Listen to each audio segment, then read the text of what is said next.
Welcome home racing fans. We're taking a look at the latest from Scalextric, the BMW 125 Series 1 of the BTCC. This car has been highly anticipated by myself because it includes a lot of changes that Scalextric has been talking about, and I was looking forward to checking them out to see their new approach, so to speak. On the outside, the car looks very well done compared it to prototype photos. I mean, nothing is perfect, but it looks pretty good to me. This car appears to have the new, as they call, water labeling. I call it a decal.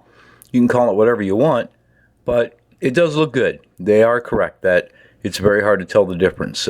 This car looks a lot better than the earlier Mustangs that months ago we reviewed that looked really poor to me. But this car, either they've changed the way they're doing it or what, but it looks really good on the outside. So kudos to them. Nice shine, crisp markings, fairly accurate. Again, nothing is perfect, but good enough for me. The real story though is on the inside, and we'll just get right to that. We now have a inline configuration, or rather returning to. This just reminds me of a lot of the second generation NASCAR from 10 plus years ago, where we're back to an inline configuration, which either you'll like that or you won't. I embrace it. I like it. I love the simplicity of an inline car. I always have for my home racing. It's good enough. 9 to 27 gearing, stock Scalextric motor. One surprise is the fact that it is lighted front and rear. I really like that. It adds to the value of the car. I like lights if the car is supposed to have them. Well, I like to see them have them in scale, so I'm happy about that.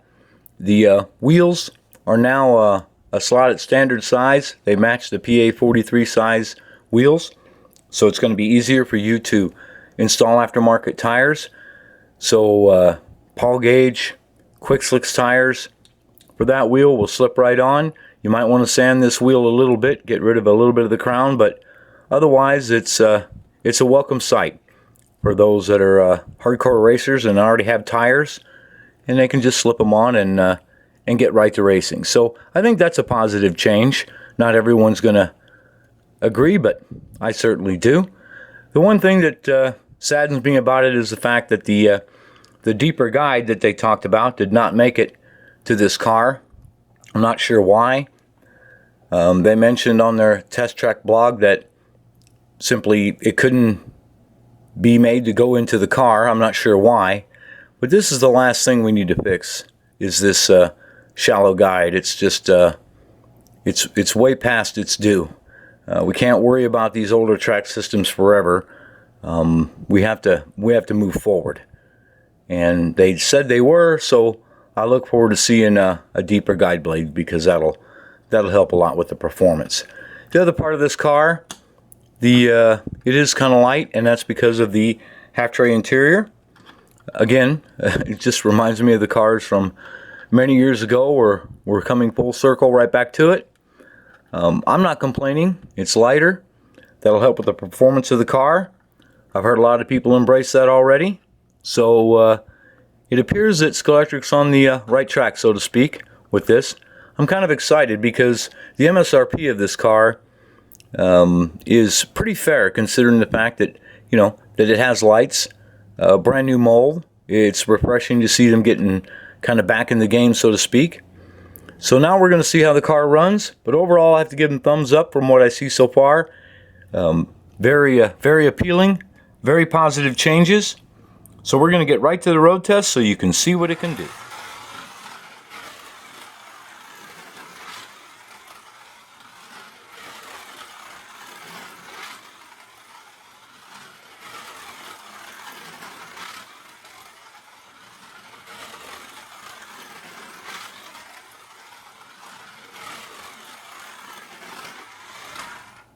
Well, overall, I'd say it was a positive road test.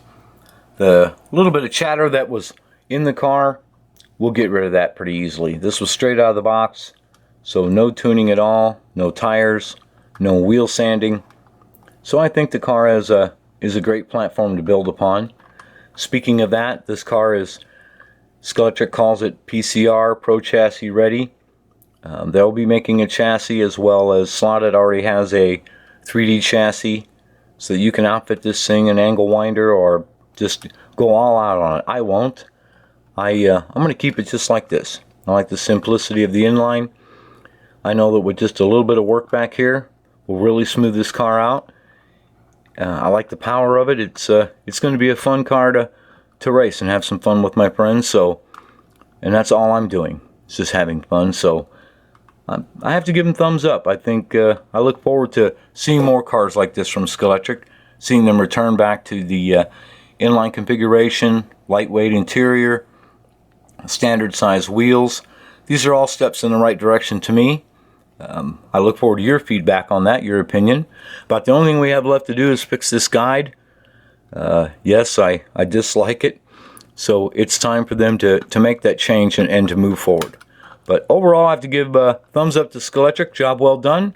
I look forward to the next one in the Classic series, and we'll be showing you that very shortly.